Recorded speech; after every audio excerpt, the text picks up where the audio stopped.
Hey, what's going on? Thank you so much for watching. It would mean the world to us if you could just scroll down, like, hit the subscribe button for the Snaps YouTube channel. It goes a long way towards helping us out. Now, let's dive into some college football. All right, next question in the mailbag. Other than LSU or Georgia, what's the best atmosphere y'all have ever played in? I would go I would put two in there for me. Tennessee, we just discussed. I mean, when Tennessee's rolling and you're in that, I will always remember driving up to Neyland for the first time. I was like, this is the Coliseum. Like, this what it must feel like driving up to like the Roman Coliseum back in the day, just obviously on steroids. And it is just massive, massive, massive, massive. And you get in there and you see 100,000 people going crazy. Like, when that place is rocking, you can't communicate. So it sucks, but it's a lot of fun. And I would put South Carolina as number 2 for me, or 1A, 1B. Like the whole sandstorm, towels waving. Like I remember my freshman year, like I was dancing. Like when the first quarter got going, I was like, this was my first road SEC game. I was like, if this is what SEC football is like on the road, 1, it sucks, but 2, this is fucking awesome, and I'm lucky I get to experience this because this is just incredible.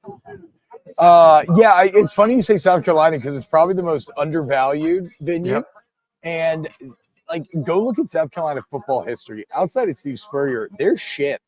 Yeah, they've been playing football for 100 years. Outside of the Spurrier years, they won 10 games one time. So I don't say that to demean South Carolina. I say that to be like, so y'all are some real ones for creating that atmosphere.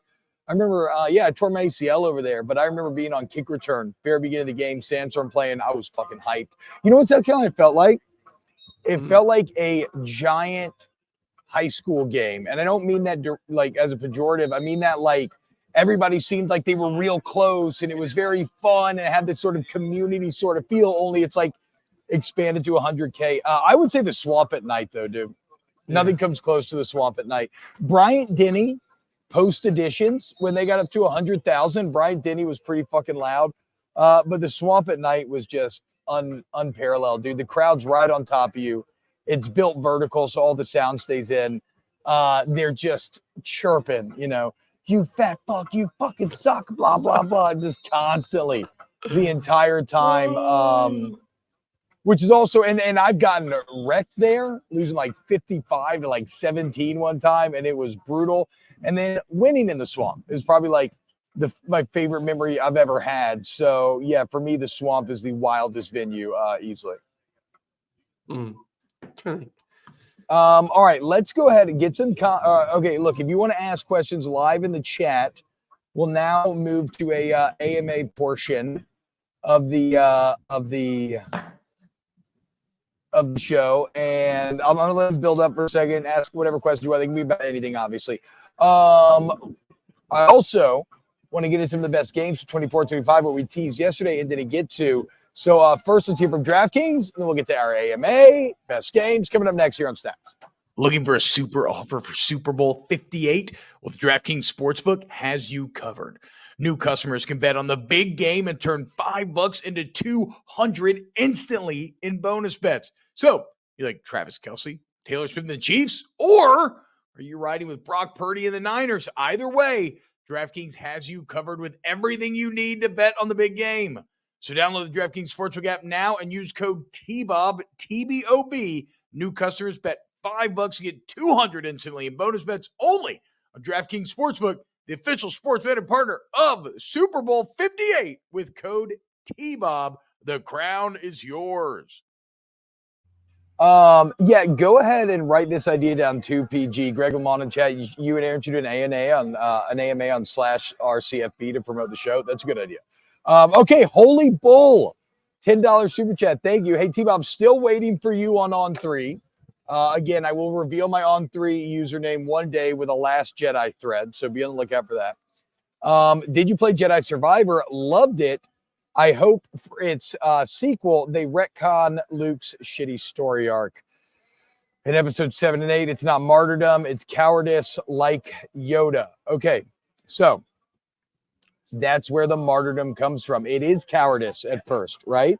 But then again, who has Luke learned from, right? What did Obi-Wan do after he saw everything fall apart? Now we know he's actually protecting Luke, but He became a hermit that lived in the wilderness and basically exited the galactic scene for a long time. What did Yoda do when everything fell apart? Same thing. Went back to Dagobah and essentially exited the galactic scene for a time. It becomes martyrdom because, and you call it cowardice, I say it's more of Luke kind of giving up because he had built this thing up. He wants Kylo to kill everything that he loves. But then the martyrdom comes from Luke laying his life on the line at the end of Last Jedi to save the Resistance, which he did. And so the martyrdom is not him being on the planet alone. The martyrdom is he laid down his life to save the Resistance. I've not played Jedi Survivor yet. I loved the first one. I will play the sequel sometime. Maybe I have to get a streaming setup.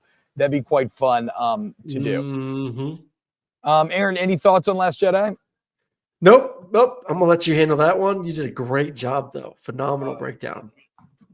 Aaron and T-Bob, what CFP? This comes to Charles Clark. What CFP player do you wish you could have gotten to play with? Which CFP player do I wish I would have had a chance to play with? Nick Fairley, of course. Like, I would have loved to play with Nick Fairley on my team so he didn't beat the living shit out of me my freshman year. For me, it would be, I mean, it's really hard for me to escape the Ben Jones story where you said he stole a dreadlock and presented to you like a dog bringing a dead squirrel to his owner.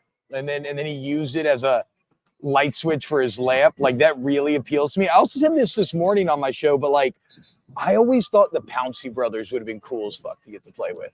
Yeah. Like probably, they're the type that you hate them when they're on the other team, but if they're on your team, they some balls. Like you love them guys. Yeah. So I would say the Pouncey bros. I'll pick for real, Reggie Bush. Give me Reggie. Yeah, why not? Put Reggie in the backfield. What I could do with Reggie, but I had some damn good running backs. So maybe I don't know. Ask QB1. Ask QB1, when you signed on for snaps, Aaron, were you expecting a normal sports show or did you know T-Bob goes off the rails? So I knew T-Bob went off the rails because every time I would go on with T-Bob and Hester as a guest of their show, it would take probably about 10 to 12 minutes before we got to any serious football talk. And usually those segments were about 15 minutes. So 2/3 of them were talking about some sort of bullshit. And then the rest of it was actual football. So I knew ahead of time what I was getting into, which is an absolute beautiful mesh of beauty and brains and caveman and shenanigans.